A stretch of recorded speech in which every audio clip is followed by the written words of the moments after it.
Okay guys, today I'm going to read this great book that I borrowed from one of my friends called The Adventures of Beekle, the Unimaginary Friend, and it's so much fun.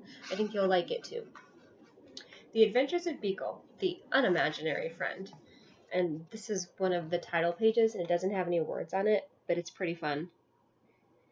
And if you haven't read this before, this is where I would ask you to predict about what you think the book is going to be about, and what you think maybe these pictures are about too.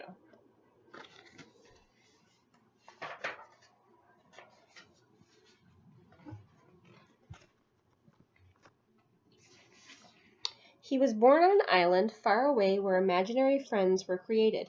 Here they lived and played, each eagerly waiting to be imagined by a real child.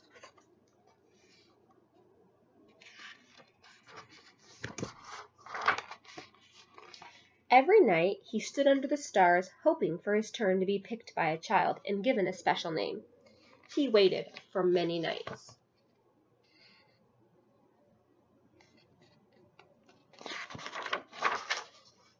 But his turn never came.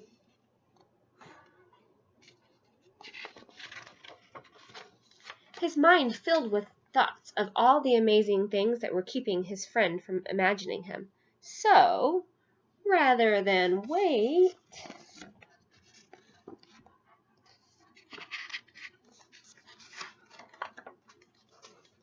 he did the unimaginable.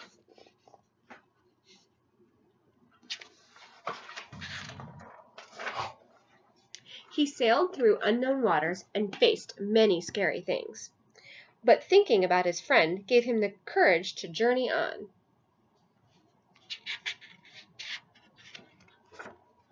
Until he reached the real world.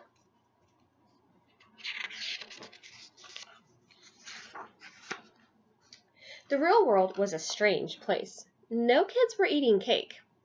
No one stopped to hear the music, and everyone needed nap time.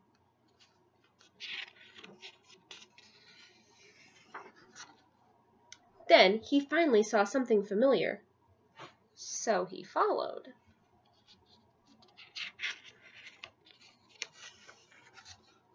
He had a good feeling about this place, but he looked everywhere, and he could not find his friend.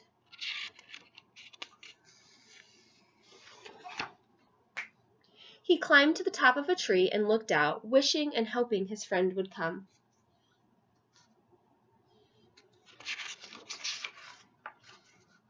But no one came.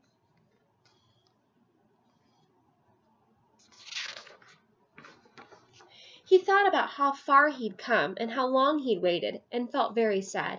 Then he heard a noise below. Hello?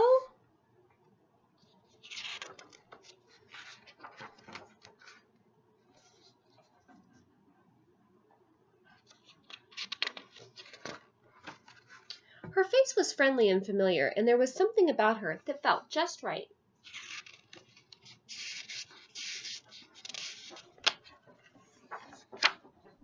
At first, they weren't sure what to do.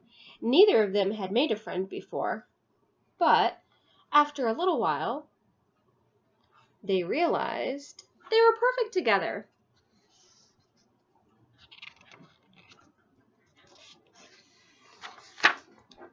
Beekle and Alice had many new adventures. They shared their snacks. They told funny jokes.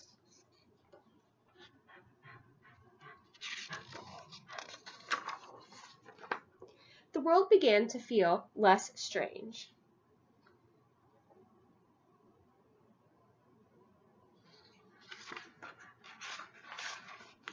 And together, they did the unimaginable. So you may be thinking about what that picture at the beginning and it's also at the end is.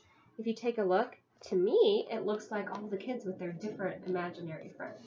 So I would never make a fourth grader confess, come here, Wineslet. But I do wonder how many of us actually have had imaginary friends. Because see, as an adult, I don't necessarily have an imaginary friend, but you all know I talk to myself, and I definitely talk to this one who's mad right now.